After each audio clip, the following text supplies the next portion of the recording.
Last time हमने किया था एलिगेशन मेथड और अब जो आगे आपके न्यूमेरिकल्स हैं वो आइसोटोनिसिटी के ऊपर बेस्ड है। तो सबसे पहले हम इसका बेसिक करेंगे कि आइसोटोनिक सॉल्यूशंस होते क्या हैं। आपने इसमें बेसिक कंसेप्ट में पढ़ा होगा कि तीन तरह के सॉल्यूशंस होते हैं, जैसे हाइपरटोनिक, हाइपरटोनिक, हाइपोटोनिक,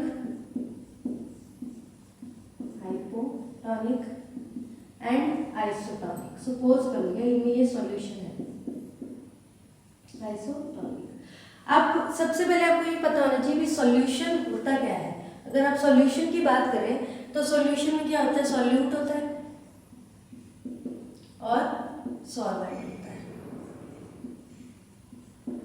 जब इनकी टोनिसिटी की बात हो रही है तो आपको ये पता होना चाहिए कि अब मतलब कि कंसंट्रेशन की बात हो रही है।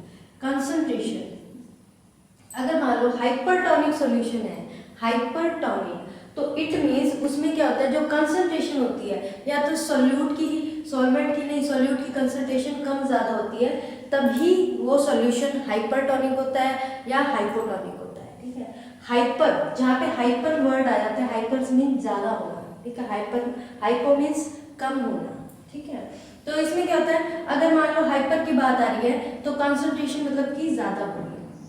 अगर कंसंट्रेशन किसकी ज़्यादा होगी, सॉल्यूशन की कंसंट्रेशन ज़्यादा होगी। सॉल्यूशन की कंसंट्रेशन कब ज़्यादा होगी, जब सॉल्यूट ज़्यादा होगा। सॉल्यूट, जैसे इसमें एक छोटा सा एग्जांपल ले लिया हमने, जो सॉल्यूट है वो क्या है, शुगर है। ठीक है, और सॉल्वेंट क्या है इसमें, सॉल्वेंट है वाटर, H2O। ठीक है, ये सॉल्यूट हो गया और ये सॉल्वेंट हो गया। ठीक है, इसको मिलकर एक सॉल्यूशन बना है। ठीक है, अब इसमें क्या होता है कि हमने ये बताना है कि हाइपरटोनिक सॉल्यूशन और हाइपोटोनिक सॉल्यूशन के बीच में क्या डिफरेंस है। जब कंसंट्रेशन, हाइपरटोनिक सॉल्यूशन में कंसंट्रेशन सॉल्यूशन की ज़्यादा होती है। ये कब ज़्यादा होगी, जब सॉल्यूट या तो कम होता है या ज़्यादा होता है। ये सॉल्वेंट में कम ज़्यादा नहीं होता, ये सिर्फ सॉल्यूट की कंसंट्रेशन कम ज़्यादा होने से ही वो हाइपरटोनिक या हाइपोटोनिक सॉल्यूशन बनता है। ठीक है, इसकी कंसंट्रेशन ज़्यादा होगी, ठीक है, तो और सॉल्वेंट की कंसंट्रेशन वैसी रहेगी। ठीक है, तो ऑब्वियसली इसकी ज़्यादा होगी तो सॉल्वेंट कम हो जाएगा, सॉल्वेंट। ठीक है, तो इस तरह के सॉल्यूशन को हम क्या कहेंगे, हाइपरटोनिक सॉल्यूशन। ठीक है, ये सॉल्यूशन है हाइपरटोनिक। सपोज कर लिया, अब इसमें हमने आरबीसी रखा, ठीक है, कोई सेल का एग्जांपल ले लिया, आरबीसी रेड ब्लड सेल रखा, तो इसकी कंसंट्रेशन ज़्यादा है, किसकी, हाइपरटोनिक सॉल्यूशन है, इसकी कंसंट्रेशन ज़्यादा है। इसकी कंसंट्रेशन ज़्यादा होने के लिए ये इक्विलिब्रियम गेन करेगा, जिसके कारण क्या होगा, जो इसमें जो सॉल्वेंट है वो इसके अंदर मूव करेगा ताकि कंसंट्रेशन इक्विलिब्रियम बन जाए। ठीक है, मूवमेंट हमेशा किसकी होती है, सॉल्वेंट पार्टिकल्स की होती है, सॉल्वेंट की नहीं होती। ठीक है, तो वो इसके अंदर जाएगा तो ऑब्वियसली जब इसकी कंसंट्रेशन में इसके अंदर जाएगा तो वो आरबीसी क्या हो जाएगा, स्वेल कर जाएगा। ठीक है, ये हो गया हाइपरटोनिक सॉल्यूशन। ठीक है, उसके बाद अगर हाइपोटोनिक सॉल्यूशन की बात करते हैं तो इसमें क्या होगी, हाइपो में कंसंट्रेशन क्या होती है, कम होती है, डिक्रीज होती है। इसकी कंसंट्रेशन कम है तो ऑब्वियसली जो सोल्यूट है उसकी कंसंट्रेशन में क्या होगी, कम होगी। सोल्यूट की कंसंट्रेशन कम होगी तो सॉल्वेंट की कंसंट्रेशन क्या हो जाएगी, वो इंक्रीज कर जाएगी। ठीक है, यानी अब इस हाइपोटोनिक सॉल्यूशन में क्या है, इसमें, ठीक है, हाइपोटोनिक, इसकी कंसंट्रेशन कम है। ठीक है, इस सॉल्यूशन की कंसंट्रेशन कम है। अब इसकी कंसंट्रेशन, इसके अंदर भी आरबीसी रखेंगे, ठीक है, तो इसकी कंसंट्रेशन कम होने के लिए ये इससे सॉल्वेंट लेगा। ठीक है, तो इसकी क्या हो जाएगी, श्रिंकेज हो जाएगी। ये आपको बस जस्ट बताया गया है कि हाइपरटोनिक सॉल्यूशन क्या होती है और हाइपोटोनिक। अब आ जाता है आइसोटोनिक। आइसोटोनिक सॉल्यूशन में क्या होता है, इसकी कंसंट्रेशन और जो इसकी जो आरबीसी में जो फ्लूइड है उसकी कंसंट्रेशन, दोनों की यानी प्लाज्मा है, इन दोनों की कंसंट्रेशन क्या होती है, सेम होती है, टोन सेम होती है। टोन मतलब कि कंसंट्रेशन, आइसो मतलब कि सेम कंसंट्रेशन होती है। ठीक है, तो इसलिए इसको आइसोटोनिक सॉल्यूशन कहा जाता है। ये तो हमने जनरल इसका बेसिक कंसेप्ट कर लिया, बेसिक कंसेप्ट आप पहले भी पढ़ के आए हैं। ठीक है, अब ये जो आइसोटोनिक सॉल्यूशन है क्या रोल है इसके अंदर? अब जो बहुत सी जिस तरह से पेरेंटल प्रिपरेशंस होती हैं, ठीक है, ऑप्थेल्मिक प्रिपरेशंस होती हैं, ठीक है, जैसे इंजेक्शंस होते हैं,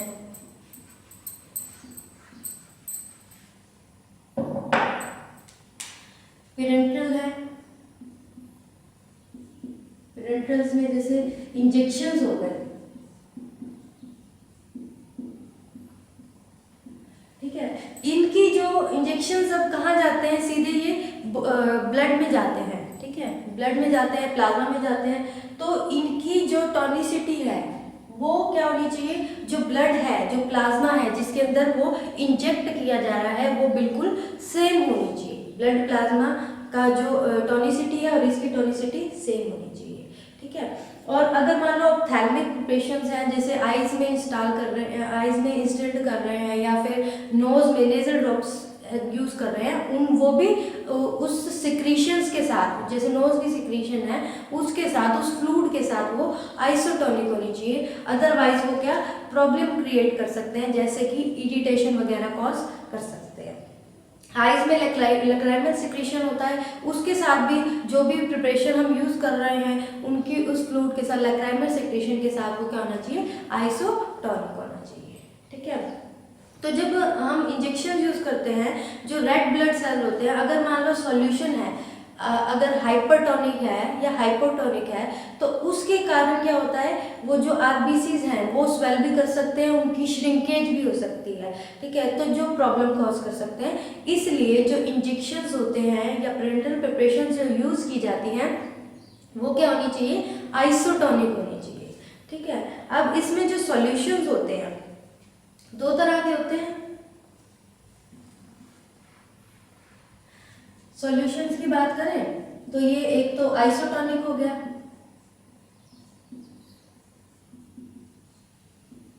और एक हो गया नॉन आइसोटोनिक। आइसोटोनिक, ठीक है, जिसको पैराटोनिक भी कहते हैं, पैराटोनिक, ठीक है। अब इसमें आपको दो बता दिए कि दो इसके सॉल्यूशन हो गए, एक तो हाइपरटोनिक, हाइपरटोनिक सॉल्यूशन, नेक्स्ट हो गया हाइपोटोनिक,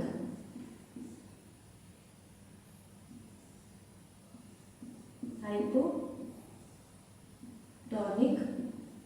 सॉल्यूशंस, ठीक है, ये हो गए। अब आपको इसकी जो जनरल है कंसेप्ट आपको बता दिया, आप पहले भी प्लस 2 में भी ये पढ़ के आए हैं, हाइपरटोनिक हाइपोटोनिक के रिगार्डिंग पहले पढ़ के आए हैं इस कंसेप्ट को। इसमें जो ऑस्मोटिक प्रेशर होता है वो ऑस्मोटिक प्रेशर हाई होता है, ठीक है।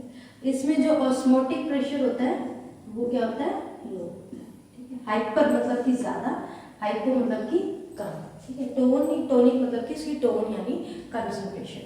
ये हो गया सॉल्यूशन के टाइप्स, दो तरह के टाइप्स हो गए, एक तो आइसोटोनिक हो गया, नॉन आइसोटोनिक हो गया, ठीक है। नॉन आइसोटोनिक को पैराटोनिक भी कहते हैं। दो तरह की टर्म्स आ जाती है इसमें, हाइपरटोनिक एंड हाइपोटोनिक।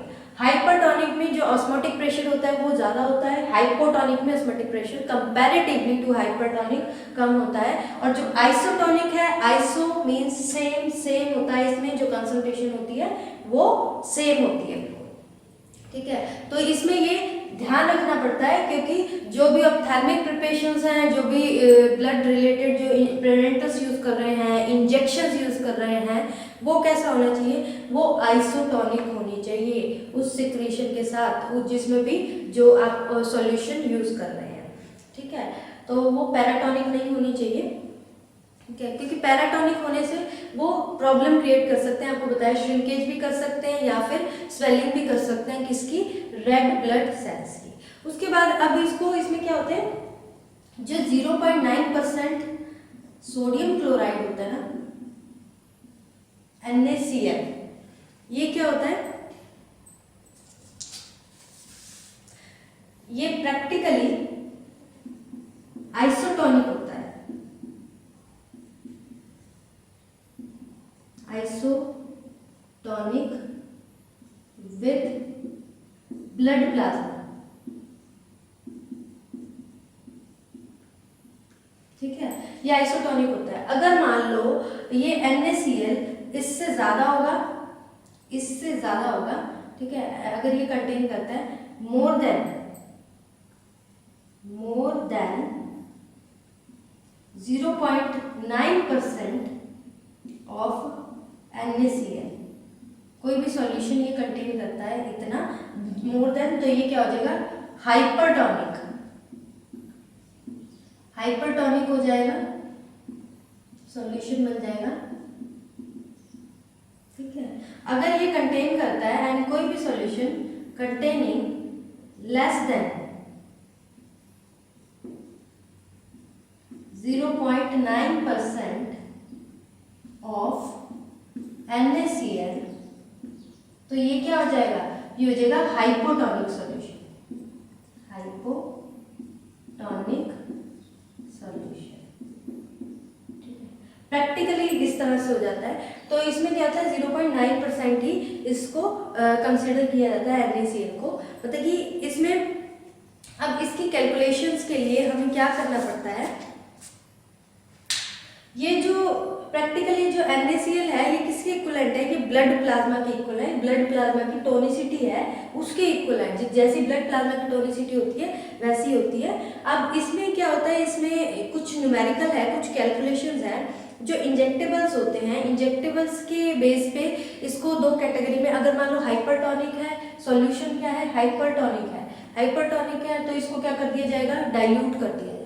हाइपोटोनिक है तो इसमें कोई ऐसा सब्सटेंस डाला जाएगा जो कि उसको क्या कर सके, उसकी जो टोनिसिटी है उसको एडजस्ट कर सके। आइसोटोनिक है तो कोई प्रॉब्लम नहीं है। प्रिपरेशन को, अगर आपको कोई भी प्रिपरेशन, चाहे वो इंजेक्टेबल्स है, चाहे वो ऑप्थेल्मिक प्रिपरेशन है, कोई भी प्रिपरेशन है जो कि डायरेक्टली हमारे ब्लड फ्लू, हमारे ब्लड के साथ कंटेक्ट में आती है या फिर हमारे बॉडी फ्लूइड्स के कंटेक्ट में आती है, वो आइसोटोनिक होनी चाहिए।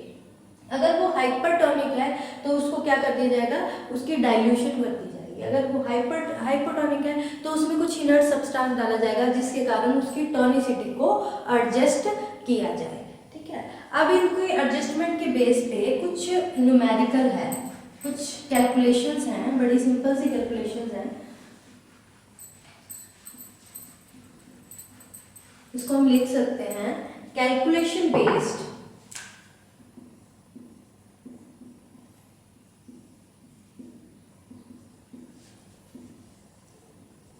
calculation based on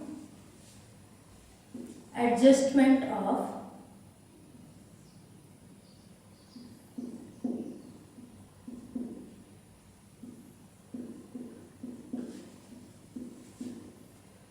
tonicity,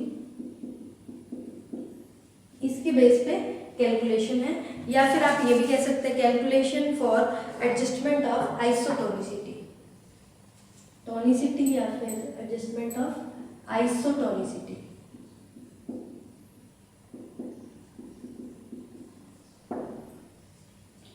ठीक है, अब इसके ऊपर बेस्ड है कई मेथड।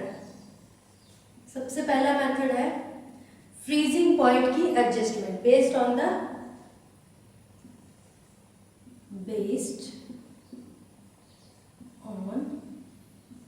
Freezing point.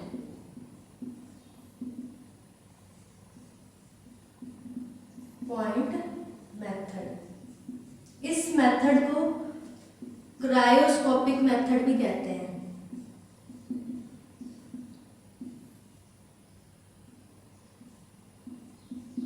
इसको क्रायोस्कोपिक मेथड भी कहा जाता है। ठीक है, बेस्ड ऑन मॉलिक्यूलर वेट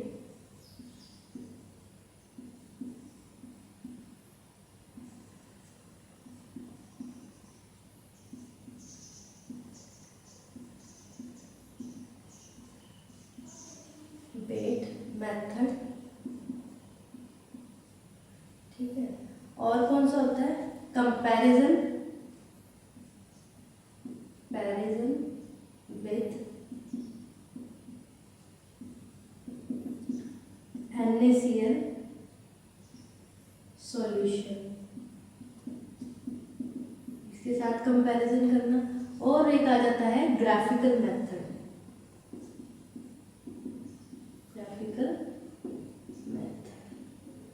ये 4 मेथड होते हैं, ठीक है। इसको जो टोनिसिटी की एडजस्टमेंट में कैलकुलेशन में यूज होते हैं for the adjustment of isotonicity के लिए। इसमें आ जाता है एक तो फ्रीजिंग पॉइंट मेथड, इसको क्रायोस्कोपिक मेथड भी कहते हैं, ठीक है। नेक्स्ट है based upon the molecular concentration, molecular concentration, ठीक है। उसके बाद comparison with initial solution and graphical method, जिसमें से ये चारों में से, इन चारों मेथड में से आपने सिर्फ ये वाला मेथड, एक तो फ्रीजिंग पॉइंट मेथड जिसको क्रायोस्कोपिक मेथड कहते हैं, और मॉलिक्यूलर कंसंट्रेशन, ये ही मोस्टली कवर होते हैं, ये वाले कवर नहीं होते। जिसमें से इन दोनों में से भी फ्रीजिंग पॉइंट मेथड है, इस पे ये इंपॉर्टेंट है, इसमें क्वेश्चन पूछा जाता है हमेशा, तो इनको वन बाय वन करके दोनों देखेंगे। जो मॉलिक्यूलर का जो बेस्ड ऑन फ्रीजिंग पॉइंट है, इसमें सबसे पहले फॉर्मूला क्या आ जाता है, इसका फॉर्मूला होता है x is equal to 0.52 minus a upon b, ठीक है।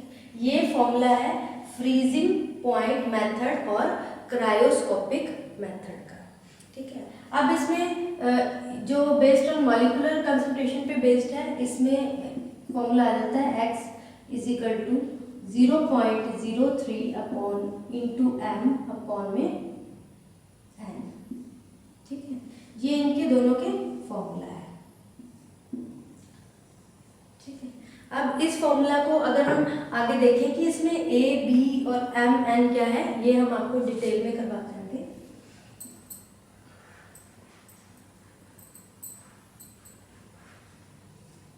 सबसे पहले तो x क्या है,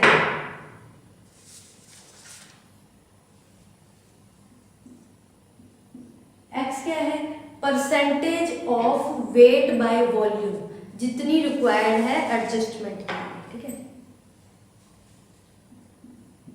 percentage of weight by volume of substance needed, कितनी जरूरत है उसको, कितने परसेंटेज की जरूरत है। उसके बाद ये आ जाता है ए क्या है, जितनी जो अनएडजस्टेड सॉल्यूशन है उसका फ्रीजिंग पॉइंट, फ्रीजिंग पॉइंट, क्योंकि ये फ्रीजिंग पॉइंट मेथड है ना, तो इसको फ्रीजिंग पॉइंट से ही सॉल्व किया जाता है। Freezing point of unadjusted substance, जिसमें क्या होता है, जो फ्रीजिंग पॉइंट है, फ्रीजिंग पॉइंट जिसका सब्सटेंस का फ्रीजिंग पॉइंट एडजस्ट करना है, कैसे एडजस्ट करना है, उसमें कुछ इनर्ट सब्सटेंस का फ्रीजिंग पॉइंट एडजस्ट करके इस फॉर्मूला में पुट करके, ठीक है। उसके बाद क्या आ जाता है, उसके बाद a के बाद अपॉन में b क्या है, b is equal to freezing point of, freezing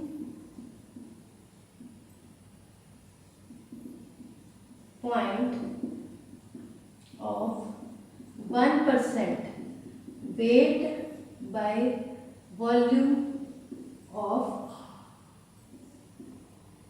adjusted substance, ठीक है। ये उसका फ्रीजिंग पॉइंट आ गया। उसके बाद 0.5, ये क्या चीज है 0.5, ये ब्लड प्लाज्मा का फ्रीजिंग पॉइंट है, freezing point of blood plasma, जो कि सब में सेम रहता है, इसलिए ये न्यूमेरिकल में दे रखा है, ठीक है। अब इसके अंदर क्या बता रखा है, अब पहले हम ये फ्रीजिंग पॉइंट वाले करते हैं, उसके बाद हम मॉलिक्यूलर कंसंट्रेशन पे बेस्ड करेंगे। इसको न्यूमेरिकल के अकॉर्डिंग आपको समझाती हूँ मैं यहाँ।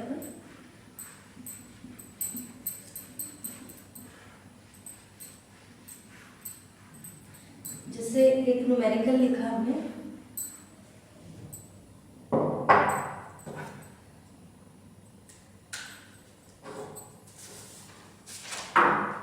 आपकी बुक में दे रखा है concentration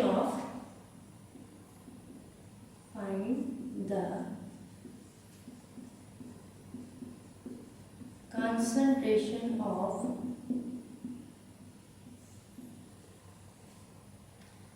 sodium chloride required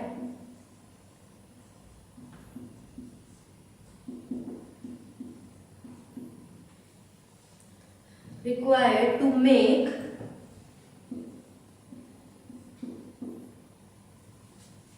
a 1% solution of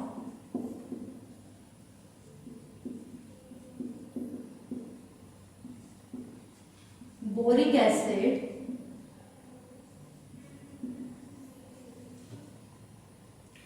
isoosmotic with blood plasma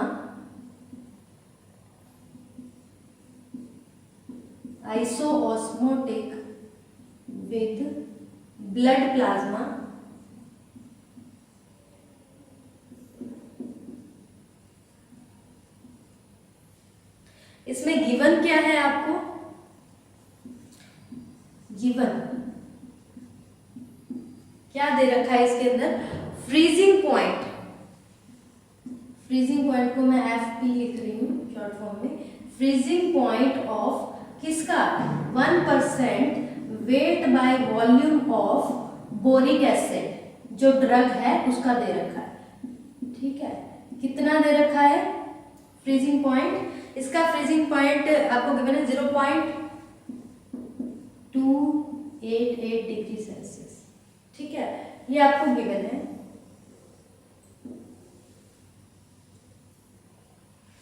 उसके बाद और क्या गिवन है? Freezing point of 1% weight by volume of NaCl, क्योंकि वो ही एडजस्टमेंट के काम में आता है। ठीक है, of solution of sodium chloride.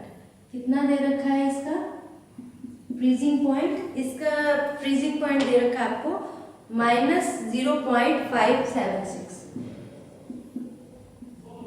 Degree Celsius. ये इसका फ्रीजिंग पॉइंट दे रखा है। इस तरह से आपके क्वेश्चन कवर होंगे कि आपको क्या दे रखा होगा? आपको फ्रीजिंग पॉइंट दे रखा होगा, एक तो उसका जिसकी एडजस्टमेंट करनी है, जो सब्सटेंस एडजस्ट नहीं है, और एक फ्रीजिंग पॉइंट दे रखा होगा जिस सब्सटेंस को ऐड करके आपने उसको एडजस्ट करना है, जो कि आपको फॉर्मूला में बताया था।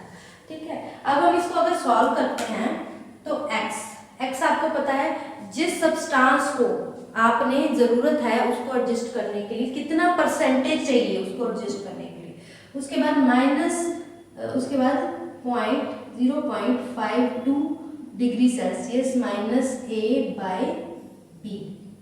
ठीक है, ये आपका फॉर्मूला है सिंपल सा। इसके अंदर वैल्यूज पुट करेंगे। सबसे पहले हमें क्या पुट करना है? Value 0.52 degree Celsius minus. ठीक है, अब इसमें क्या होगा? फ्रीजिंग पॉइंट लिखेंगे किसका? सबसे पहले एडजस्टेड A है, A क्या? अनएडजस्टेड, यानी यहाँ पे बोरिक एसिड है, इसको एडजस्टमेंट की जरूरत है इस सब्सटेंस को, तो इसका फ्रीजिंग पॉइंट क्या है? 0.288 अपॉन में। अब इसमें क्या होता है? जो एडजस्टेड सब्सटेंस यानी जो इनर्ट सब्सटेंस यूज किया जा रहा है उसको आइसोटोनिक बनाने के लिए। ठीक है, तो इसमें क्या आ जाएगा? -0.576। ठीक है, ये फॉर्मूला में वैल्यू पुट कर दी। इस वैल्यू को पुट करने के बाद अगर आप देखोगे आपका आंसर आ जाएगा। ठीक है, इसको सॉल्व करके, और वो आंसर आएगा जैसे कुछ भी है x y z जो भी है। ठीक है, ये सपोज कर लो आपका x आंसर आ गया। ठीक है, या फिर आपकी बुक में दे रखा है 0.402%। 0.402% ये किस में आया? वेट बाय वॉल्यूम में। अब ये आया मतलब कि इतना परसेंटेज उस सब्सटेंस का रिक्वायर्ड है। ये किसकी वैल्यू है? x की वैल्यू, यानी इतना सब्सटेंस। ठीक है, वेट बाय वॉल्यूम यानी इतने % ग्राम किसमें? इतने वॉल्यूम के अंदर, इतने पर 100 ml के अंदर रिक्वायर्ड है। ठीक है, पर वॉल्यूम है ना, तो इसका इतना % रिक्वायर्ड है, इतने ग्राम्स। ठीक है, इस तरह के क्वेश्चंस कवर होते हैं। और इसके कुछ और भी टाइप के क्वेश्चन हैं, जैसे एक नेक्स्ट टाइप है इसकी,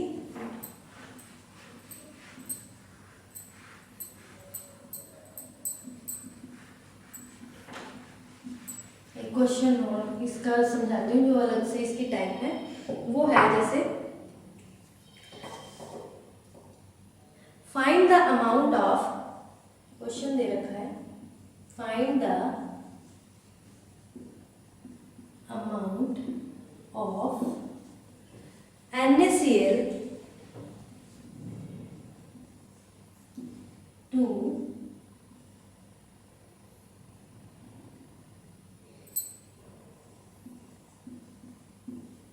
render 100 ml of 3% weight by volume of solution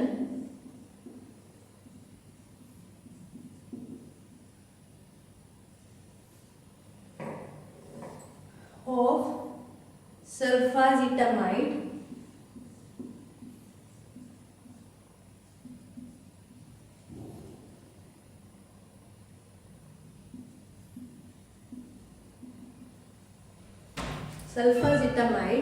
solution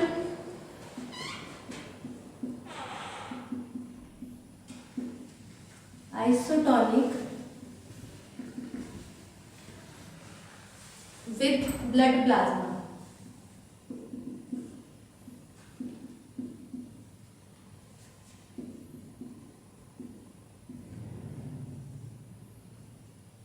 अब इन क्वेश्चंस में क्या आता है, फॉर्मूला सेम ही लगेगा, लेकिन इसमें क्या होती है, स्ट्रेंथ डिफरेंट हो गई।